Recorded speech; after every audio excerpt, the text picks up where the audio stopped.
Have you ever felt a room grow warmer the moment you close your eyes? Not from a heater, not from the air, but from something watching you. My name is Rayan. I thought I came to this mountain to escape, to heal, to breathe again. But the night I saw her, standing in the forest, hair like flames, skin glowing like embers, I realized some fires don't burn trees. They burn memories. And the more I slept, the closer she came. If you're drawn to stories where mystery, desire, and haunting truths collide, don't blink. Hit like, comment your theories, and subscribe. What you're about to hear isn't just a ghost story. It's what happens when guilt takes form and watches you sleep. I came to the mountains to escape. That's what I told myself. A few weeks away from the noise, the city, and the memories I buried under 1,000 photographs. I brought my camera, my journal, and enough silence to last a lifetime. The locals warned me not to go into the woods after dark.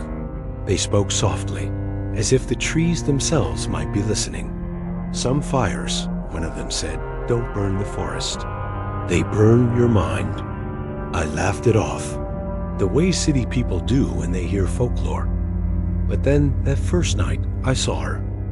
She stood just beyond the tree line, barefoot, motionless, glowing faintly like dying coals. Her long red hair flickered like flames in slow motion, and her eyes, they didn't glow, they pierced. Not with rage, but recognition. As if she knew something about me, I refused to admit. I blinked, and she was gone. I returned to the cabin, trying to rationalize what I saw. A trick of the light, maybe. But the air was too warm when I entered. The sheets of my bed were too dry, as if someone had been lying there before me. I didn't sleep that night, not well. The next morning, I reviewed the photos I had taken. Dozens of trees, moss, shadows, and in one frame, her, just her silhouette, caught between the branches. The timestamp said 3:14 a.m. I had no memory of taking that photo. Night after night, it continued. Sometimes I'd hear the creak of the wooden floor, soft and slow, as if someone was walking barefoot. Sometimes the cabin smelled faintly of smoke, not burning, but warmth, like the scent of a fireplace long after the flame has died. Sometimes I'd wake up sweating, her image still flickering behind my eyelids. I never heard her speak, but I felt her presence. She stood by the window. She sat at the foot of my bed, and once, I swear, I saw her hand reach toward my face, but stop inches away, trembling, like she was afraid to touch me. I asked around.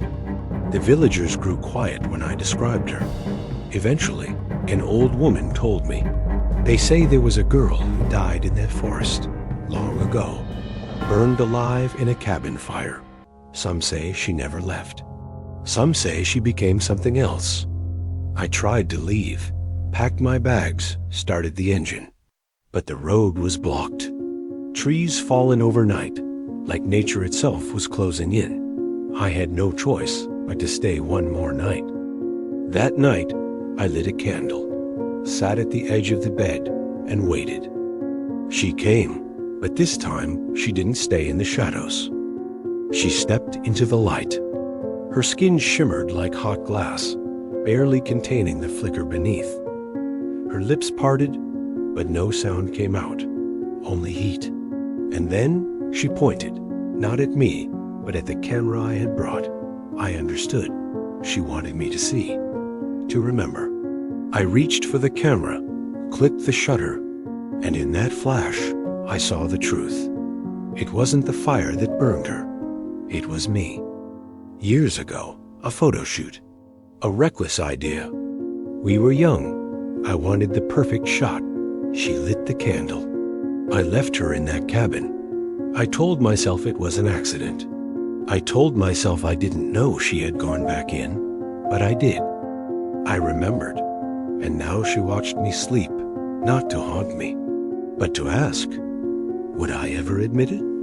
They say guilt is a fire that never goes out. Some people run from it, others let it consume them slowly, and some are watched night after night by the flame they never dared to face. If this story touched something inside you, or if you've ever felt a warmth that wasn't from this world, share your thoughts below. Like, subscribe, and follow us for more tales that blur the line between mystery, memory, and the supernatural.